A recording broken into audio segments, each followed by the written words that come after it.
आज संपूर्ण महाराष्ट्रात जे आरक्षणाचा मुद्दा जो उठत आहे, प्रत्येक बंजारा समाज, मराठा समाज किंवा जे आरक्षणाच्या बाबतीत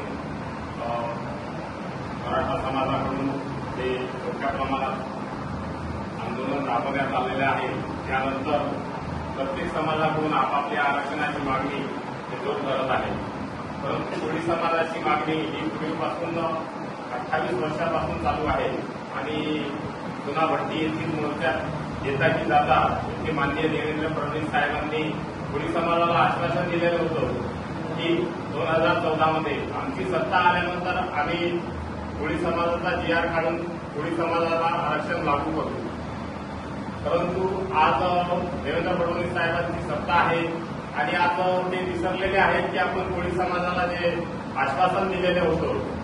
म्हणून आज आम्ही आठवण माननीय देवेंद्र फडणवीस साहेबांना करून देण्याकरता आणि येणाऱ्या हिवाळी अधिवेशनावर उपोषण आणि कोळी बांधवांचा खूप मोठ्या प्रमाणात मोर्चा या नियोजनाकरता आज आम्ही बैठक घेतलेली आहे आणि येणाऱ्या हिवाळी अधिवेशनावर आम्ही खूप मोठ्या प्रमाणात नागपूर येथे उपोषण आणि मोर्चा राबवणार आहे. त्याकरता आज ही आढावा बैठक घेण्यात आलेली आहे.